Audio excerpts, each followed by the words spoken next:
పరిశుద్ధుడు జీవం కలిగిన దేవుని నామంలో మీ అందరూ కూడా ప్రత్యేకమైన వందనాలు తెలియజేసుకుంటున్నాం. ప్రియమైన దేవుని బిడ్డలారా, మరొక తరుణము, మరొక పునరుద్ధరణ దినము దేవాది దేవుడు మీ అందరితో కూడా మాట్లాడటకు ఆయన ఇచ్చిన కృప, ఆయన ఇచ్చిన తరుణను బట్టి ప్రభు వారికి కృతజ్ఞతలు చెల్లించుకుంటూ గతించిన వారం నుండి ఈ వారం వరకు కూడా తన కాపుదల, తన కృపణ పట్ల, మన కుటుంబాల పట్ల దేవాది దేవుడు ఉంచిన విధానము ప్రభు వారికి కృతజ్ఞతలు చెల్లించుకునే బిడ్డలుగా ఉండాలి. మీ అందరూ కూడా బాగున్నారని ప్రియమైన దేవుని బిడ్డలారా ఆశిస్తున్నాం, ప్రార్థన చేస్తున్నాం. మీరు కూడా మా పరిచయ నిమిత్తం ప్రార్థన చేస్తున్నందుకు మీకు ప్రత్యేకమైన వందనాలు తెలియజేసుకుంటూ ప్రియమైన దేవుని బిడ్డలారా, ప్రతి ఒక్క బిడ్డ బాగుండాలి, ఆరోగ్యంగా ఉండాలి, దేవుని మహింపరచాలి, విశ్వాసంలో జీవించాలి, ఆయన కొరకు ముందుకు నడవాలని మేము ఆశిస్తున్నాం. మంచిది, మీ అందరూ ఆ విధంగా జీవిస్తే దేవుడు ఆశీర్వదిస్తాడు మిమ్మల్ని, మీ కుటుంబాన్ని నెమ్మది కలిగి మీరు జీవిస్తారని దావీదు భక్తుడు ఈ మాటలు తెలియజేస్తున్నాడు. మనమందరూ కూడా నెమ్మది కలిగి దేవుని యందు జీవించినప్పుడు మనమందరూ కూడా ఆశీర్వాదం కలిగి దేవుని యొక్క కృపలో ముందుకు నడుస్తాం. మంచిది, ఈ దినము లేఖన భాగాన్ని మీకు చదివి వినిపిస్తున్నాను. ప్రియమైన దేవుని బిడ్డలారా, లేఖన భాగము చదువుతుండగా మీ దగ్గర బైబిల్ గ్రంథాలు ఉంటే తెరిచి చూడవలసిందిగా కోరుకుంటూ యోహాను సువార్త 5వ అధ్యాయము 5వ వచనం నుండి కొన్ని వచనాలు మీకు చదివి వినిపిస్తున్నాను. అక్కడ 38 ఏళ్ల నుండి వ్యాధి గల ఒక మనుషుడుండెను. యేసు వాడు పడి ఉండుట చూచి అప్పటికి బహుకాలము నుండి ఆ స్థితిలో ఉన్నాడని ఎరిగి స్వస్థపడగోరుచున్నావా అని వాణ్ణి అడగగా.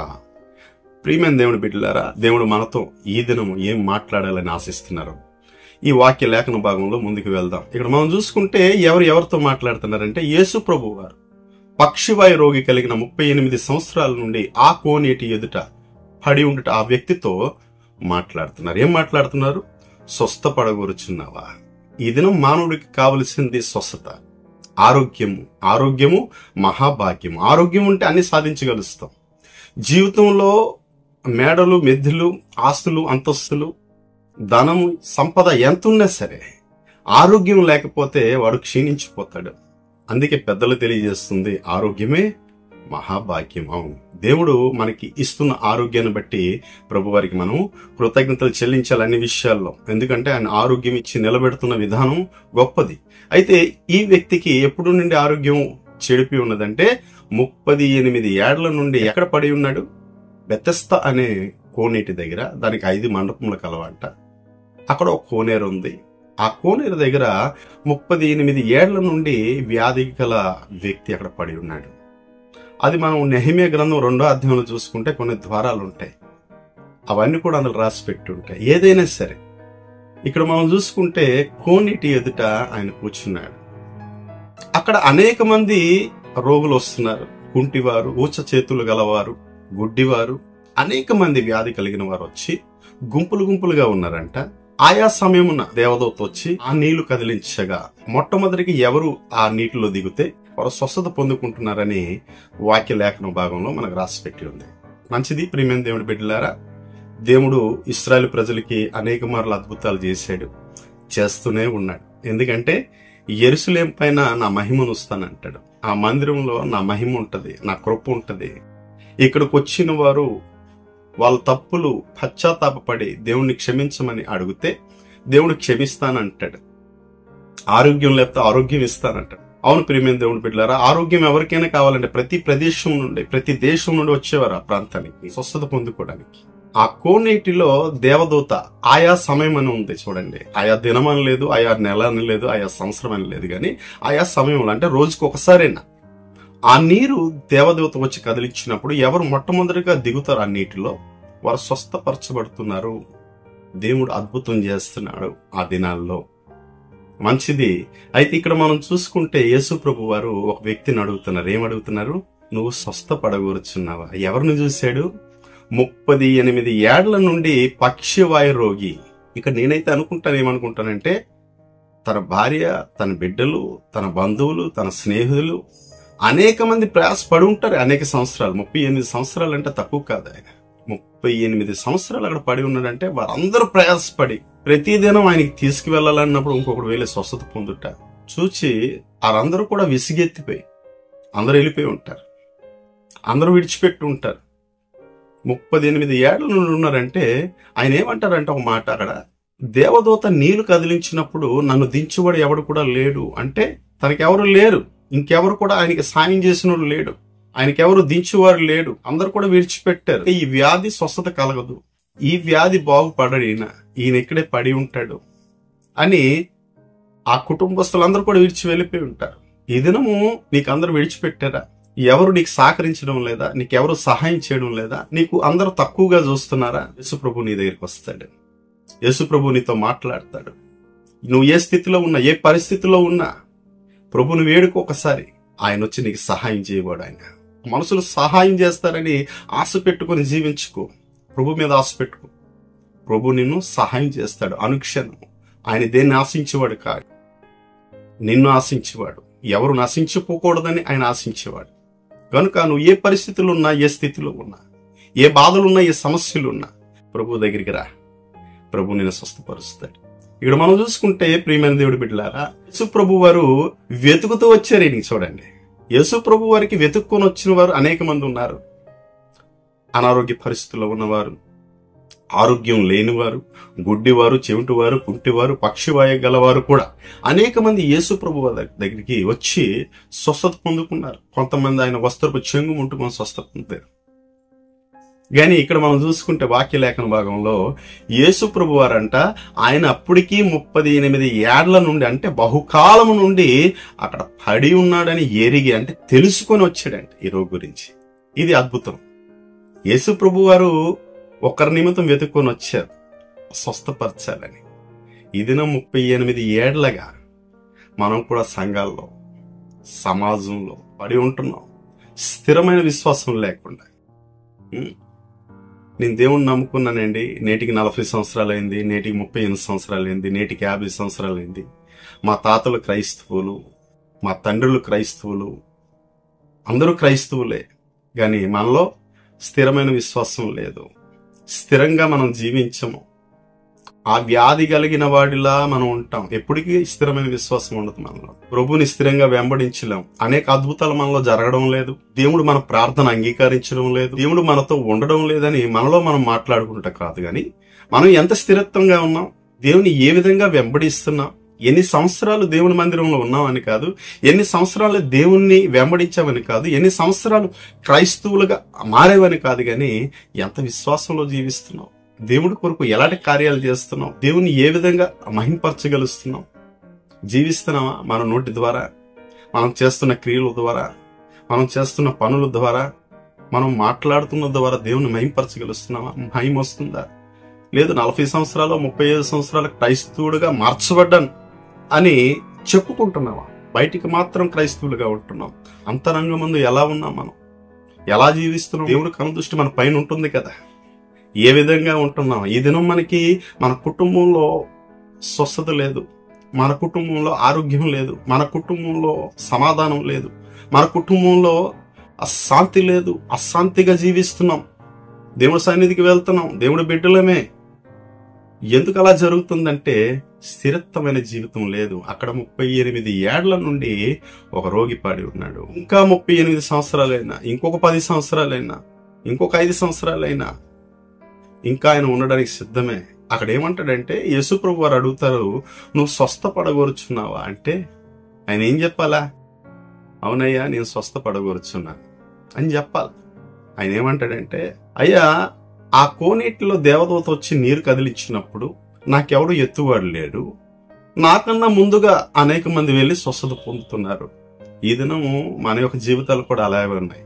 ఎవరు బాగుపడితే మనం చూడలేం, ఎవరు స్థిరత్వంగా ఉంటే మనం చూడలేం, ఎవరు ప్రార్థనలో ముందుకు సాగితే మనం చూడలేం, మనకన్నా గొప్పవారుగా ఉంటే మనం చూడలేం, మనకన్నా ఆస్తికర్తలుగా ఉంటే మనం చూడలేం, మన దగ్గర ఎదుగుతున్న బిడ్డలను బట్టి మనం చూసి మనలో మనం అసూయపడతాం. ఇతరుల్ని ఏ విధంగా అవమానపరచాలి, ఏ విధంగా వారిని హింసించాలి అనే రకంగా అనేక మార్లు మన హృదయం కూడా అలాగే ఉంటుంది. చాలా మంది క్రైస్తవ బిడ్డలు ఆ విధంగా జీవించుకుంటున్నారు. నినకాక మొన్న వచ్చాడు, ఆయన ఏం ప్రార్థన చేస్తాడు, ఆయన ఏం వాక్యం చెప్తాడు, ఆయనకన్నా ముందుగా మేము ఉన్నాం, దేవుడు మాతోనే ఉంటాడు, మాతోనే మాట్లాడతాడని ఆ యొక్క అసూయ బుద్ధి కలిగి జీవించిన వారు చాలా మంది క్రైస్తవులుగా ఉన్నారు. ప్రియమైన దేవుని బిడ్డలారా, ఇక్కడ మనం చూసుకుంటే 38 సంవత్సరాలుగా ఆయన పరిస్థితి ఏంటంటే ఇతరులను చూస్తున్నాడు, తన మటుకు తను చూసుకోవడం లేదు. ఒక్క దినమేనా దేవుని ఆవరణలో ఉన్నాడు ఆయన, మందిరానికి సమీపంలోనే ఉన్నాడు ఆయన. ఒక దినమైన తన పాపాల నిమిత్తము క్షమించమని దేవుడికి అడిగాడు. ఆయన ఏమనుకుంటున్నాడంటే, నేను స్వస్థత పొందుకుంటాను, నేను మాత్రం స్వస్థత పొందుకుని నా పాత జీవితానికి లేదా పాత స్వభావానికి తిరిగి జీవించాలని ఆయన ఆశ కలిగి ఉన్నాడు. గాని నేను ఇంతవరకు చేసిన పాపము, ఇంతవరకు నేను చేసిన అతిక్రమము, ఇంతవరకు దేవుని ఎదుట నేను చక్కనైన జీవితాన్ని నేను జీవించలేదు అని ఆయన హృదయంలో పశ్చాత్తాపం అనేది లేదు. ఆయన పశ్చాత్తాపం పడలేదు. ఎందుకంటే యేసుప్రభు వారు అదే అధ్యాయంలో 14వ వచనంలో ఏమంటారంటే, ఇదిగో నువ్వు స్వస్థత నొందితివి, దీనికన్నా ఇంక ఎక్కువ కీడు కలగకుండా ఇక పాపం చేయొద్దు అంటాడు. అంటే ఆయన పాపం చేశాడు కాబట్టి ఆ స్థితిలో ఉన్నారు. యేసుప్రభు వారు మాట్లాడారు. పాప జీవితంలో ఉన్నాడు ఆయన. పాప స్వభావం నుండి బయటికి రాలేకపోతున్నాడు ఆయన. ఒక దినమైనా దేవుని ప్రార్థన చేశాడా, ప్రభువా నేను పాపిని, నా తప్పులు క్షమించి ప్రభువా, నూతనమైన జీవితాన్ని నాకు ఇస్తే ప్రభువా, తిరిగి ఆ పాప స్వభావంలోకి, పాత జీవితానికి నేను వెళ్ళను అని ఆయన హృదయపూర్వకంగా ఎప్పుడైనా పశ్చాత్తాపడ్డా? అయ్యా నేను ఇతరులకు బాధ పెట్టాను, ఇతరులను అన్యాయం చేశాను, ఇతరులకు దుఃఖ పెట్టాను, ఇతరుల విషయంలో అనేకమైన కీడులు నేను చేశాను, ప్రభువా నన్ను స్వస్థపరచు, నా పాపములు క్షమించు, నా తప్పులు క్షమించు అని దేవుని మందిరం సమీపంలోనే ఉన్నాడు. సొలొమోనుతో యెహోవా దేవుడు ఇదే మాటను తెలియజేస్తాడు. మీ పాపములు, మీ తప్పులు నా ఎదుట వచ్చి మీరు ఒప్పుకున్నప్పుడు నేను క్షమించి మిమ్మల్ని దీవిస్తానంటాడు, ఆరోగ్యాన్ని ఇస్తానంటాడు ఆయన. ఇక్కడ మనం చూసుకుంటే ఈ పక్షివాయు రోగిలో పశ్చాత్తాపం లేదు. ఒక్క ఆత్మ కూడా నశించిపోకూడదని యేసుప్రభు వారు ఎరిగి అక్కడికి వచ్చారు. 38 ఏళ్ల నుండి ఆయనలో మార్పు లేదు, మారు మనస్సు లేదు, పశ్చాత్తాప హృదయం లేదు. అలాంటి వాడిని నేను స్వస్థపరచాలి, మారు మనసులోకి తీసుకురావాలి. అందుకే ఆయన మాట అంటారు, ఏమంటారంటే, ఇక నువ్వు పాపం చేయకు, ఎదిగో పాపం నుండి నువ్వు బయటకు వచ్చావు, స్వస్థత ప్రభువు నీకు ఇచ్చారు గనుక ఇంకా పాపం చేసి అధిక పాపం నువ్వు చేయకు, ఇంకా కీడుకి లోనవుతావు నువ్వు, ఇంకా ఆ యొక్క వ్యాధిలో తిరిగి మళ్ళా ఆ వ్యాధిగ్రస్తుడిగా అయిపోతావు నువ్వు అని ప్రభువారు అక్కడ మాట్లాడుతున్నారు. పశ్చాత్తాపం లేని హృదయాలు ఉన్నాయా ఇవాళ ఈ దినం మనకి? నీకు గాని నాకు గాని క్రైస్తవ బిడ్డలమైన మనం అనుక్షణం పశ్చాత్తాపం కలిగి జీవించాలి. ఏ దినానికి ఆ దినమే అంటాడు. ఏ దినానికి ఆ దినం క్షమాపణ అడిగి, ప్రభువా ఈ దినంలో నేను చేసిన తప్పులు కావాలి, నేను చేసిన పాపం కానీ అవి మా అతిక్రమములుగా మారిపోకుండా ప్రభువా మమ్మల్ని క్షమించని క్రైస్తవ బిడ్డలమైన మనం అడగగలుస్తున్నామా? ఇతరుల్ని క్షమించగలుస్తున్నామా? ఇతరుల్ని ప్రేమించగలుస్తున్నామా? ప్రియమైన దేవుడి బిడ్డలారా, ప్రభువారు అదే మాటని ఈ దినం మనకు తెలియజేస్తున్నారు. ఏ మాట తెలియజేస్తున్నారంటే, ఆ రోగి పడి ఉండుట చూచి అక్కడికి వెళ్ళాడంట. స్వస్థపడగోరుచున్నావా? నీలో పశ్చాత్తాపం ఉందా? పశ్చాత్తాపం హృదయం ఉందా? ఇప్పుడుకేరా నువ్వు మారుతావా? ఎప్పుడు ఇతరుల మీదే ఏడుస్తూ జీవిస్తావా? పశ్చాత్తాపం ఉంటే ఎప్పుడో స్వస్థత నొందేవాడు. అనేక మంది స్వస్థత నొందుతున్నారంట, గుంపులు గుంపులుగా ఉన్నారు. ప్రతిదినం ప్రతి ఒక్కరు స్వస్థత పొందుకొని వెళ్తున్నారు. ఈయన మాత్రం 38 ఏళ్లుగా అక్కడ పడి ఉన్నాడు, స్వస్థత లేదు. ప్రియమైన దేవుడి బిడ్డలారా, ఎందుకంటే తన యొక్క పాపాన్ని బట్టి ఈ దినం ఎలా మారిపోతుందంటే, పాపం శాపంగా మారిపోతుంది, శాపం రోగంగా మారిపోతుంది, రోగం కింద పడి వేస్తుంది. ప్రియమైన దేవుడి బిడ్డలా, ఈ దినము మనం చూసుకుంటే ఆ యొక్క పక్షివాయు రోగి విషయంలో మనం ఆలోచిస్తే, ఆయన పాపంలో జీవించాడు, పాపం ఆయనకి శాపమైంది, శాపము ఆయనకి రోగంగా మార్చబడింది, ఆ రోగము కింద పడవేసింది, లేవలేని స్థితిలో ఉన్నాడు. ఈ దినం నువ్వు నేను ఆ స్థితిలో ఉన్నావా? ఇంకా అదే పాపంలో మనం జీవిస్తున్నామా? లేవలేని స్థితిలో, అలాగే ఆ పాపంలో పడి ఉండే స్థితిలో జీవిస్తున్నావా? ప్రియమైన దేవుడి బిడ్డ, దేవుడు నీతో మాట్లాడుతున్నాడు. దేవుడు ఏ దినం మనతో మాట్లాడుతున్నారో ఆ దినం మనం పరివర్తన కలిగి, హృదయ పరివర్తన కలిగి, దేవుని యందు నిలకడగా మన పాపములు పశ్చాత్తాపడి మనం జీవించి, ప్రభువా నేను పాపిని అని మన పాపములు ఒప్పుకున్నప్పుడు ప్రభువారు మనతో మాట్లాడతారు, మనల్ని స్వస్థపరుస్తారు, మనకి పరిశుద్ధతలు నడుపుతారు. లేని ఎడల నువ్వు 40 సంవత్సరాలు వచ్చినా, 38 సంవత్సరాలు వచ్చినా, 50 సంవత్సరాలు వచ్చినా క్రైస్తవుడిగా ఉంటావు గాని మార్చబడవు. దేవుని దృష్టిలో నీవు ఉండవు, మనుషుల దృష్టిలో ఉండొచ్చు, దేవుని దృష్టిలో నువ్వు పరిశుద్ధుడిగా ఉండలేవు. నిన్ను పరిశుద్ధపరచడానికే నిన్ను వెతుకుతూ వెతుకుతూ వెతుకుతూ నీ దగ్గరికి వచ్చాడు దేవుడు. ఈ దినం మనం అందరం కూడా దేవుని బిడ్డలుగా జీవిస్తున్నామంటే వెతికి మనం రక్షించుకున్నాడు ఆయన. విలువగా తన ప్రాణాన్ని పెట్టి మనకు రక్షించాడు ఆయన. ఉచితంగా ఆయన తీసుకోలేదు, మనకి మన పాపం నిమిత్తం ఆయన ప్రాణం పెట్టాడు, మనకి వెతికి రక్షించుకున్నాడు ఆయన. గనుక రక్షింపబడిన మనం దేవునికి యోగ్యులుగా జీవించుకోవాలి, యోగ్యమైన జీవితం జీవించాలి, పరిశుద్ధమైన జీవితం జీవించాలి. 38 ఏళ్లుగా పడి ఉన్న ఆ జీవితం మనకొద్దు. పడి ఉన్నవారు పడే ఉంటారు. దేవుడు మనకు లేవనెత్తువాడు. ఆయన లేవనెత్తాడు. ఈ దినం మనకి సజీవుగా ఉంచాడు, ఆరోగ్యం ఇచ్చాడు, ఆయుష్ ఇచ్చాడు, అంతస్తు ఇచ్చాడు. మనం కోరుకున్న ప్రతిదీ కూడా మనకు అనుగ్రహిస్తున్నాడంటే ఆయన లేవనెత్తుడు బట్టి. కనుక మనం ఏ విధంగా జీవించాలి? పరిశుద్ధంగా జీవించాలి. ఇంకా పాపం చేయకు, అధికంగా మీరు కీడు చేసి పాపాన్ని తెచ్చుకోవద్దు, తిరిగి ఆ పాత స్థితిలోకి నువ్వు వెళ్ళొద్దు అని ఆ పక్షివాయు రోగితో మాట్లాడతాడు. ప్రియమైన దేవుని బిడ్డలారా, ఆ దినము వెతికి రక్షించుటకు కారణం ఇది.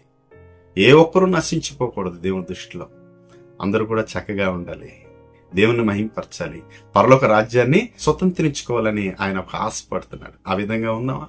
ఆ విధంగా జీవిద్దామా? దేవుని మహింపరుద్దామా?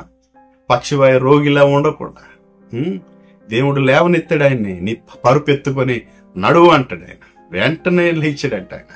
ఈ దినం దేవుడు మనతో మాట్లాడుతున్నప్పుడు మనం వెంటనే లేవగలుస్తున్నాం, దేవుణ్ణి వెంబడించగలుస్తున్నావు, దేవుణ్ణి మహింపరచగలుస్తున్నావా? అవును ప్రభువా, నువ్వు స్వస్థపరిచావు ప్రభువా. నా పాత స్వభావం, పాత జీవితం నేను విడిచిపెట్టాను. ఇదిగో ఇప్పుడే లేచాను, ఇప్పుడే నేను నిన్ను వెంబడిస్తున్నాను, ఇప్పుడే నేను పరిశుద్ధ జీవితంలో జీవిస్తాను అని నువ్వు గ్రహించి ప్రభుని వెంబడిస్తే ప్రభు వారు నిన్ను నన్ను ఆస్వాదిస్తారు. ప్రియమైన దేవుని బిడ్డలారా, ఆ విధంగా జీవిద్దాం, దేవుని మహింపరుద్దాం. దేవాది దేవుడు మనతో మాట్లాడారు కదా, ఆ విధంగా జీవించి దేవుని మహింపరచాలని ప్రభు ఆశిస్తున్నారు. అందరూ కూడా పరిశుద్ధంగా జీవించుకొని దేవుని మహింపరుద్దాం. ప్రార్థన చేద్దాం. కళ్ళు మూసుకో. మహాపరిశుద్ధమైన ప్రభువా, ప్రేమ కలిగిన మా తండ్రి, దయ కలిగిన మా దేవానికి స్తోత్రాలు. ఇదిగో నా తండ్రి, 38 ఏళ్ల నుండి అయ్యా ఒక వ్యక్తిని నాయన మీరు స్వస్థపరిచారు నాయన. ఆయన అప్పటికి బహుకాలం నుండి అక్కడ ఉన్నాడని మీరు ఎరిగి నా తండ్రి ఆ వ్యాధి గల వారిని స్వస్థపరిచారు. అవును తండ్రి, ఈ దినము మీ బిడ్డలమైన మేము, మాకు అనేకమైన వ్యాధులు ఉన్నాయి నా తండ్రి. అయా అన్ని వ్యాధుల నుండి నా ప్రభు మీరు స్వస్థపరిచే దేవుడు. మేము పడి ఉండుట చూచి తండ్రి నువ్వు ఇష్టపడే దేవుడు కాదు, నువ్వు లేవనెత్తువాడు. అవును తండ్రి, మా పాపముల నుండి, మా శాపముల నుండి, మా యొక్క అతిక్రమముల నుండి నా ప్రభు లేవనెత్తి మమ్మల్ని నిలబెట్టావు అయ్యా. ఈ నిలబెట్టిన విధానం బట్టి మీకు మేము కృతజ్ఞతలు చెల్లించుకుంటున్నాం. ఈ విధంగా మేము జీవించుకునే మాకు శక్తి, ఆసక్తి మాకు అనుగ్రహించండి. ప్రతి ఒక్క బిడ్డ ఆ విధంగా జీవించుకోవడానికి మీ కృపను అనుగ్రహించమని, మీరే మహిమ పొందుకోమని యేసు పుణ్య నామంలో వచ్చిన ప్రార్థన అడిగి వేడుకుంటున్నాం మా తండ్రి. దేవుడు మిమ్మల్ని అందరినీ దీవించి ఆశీర్వదించును గాక. ఆమేన్.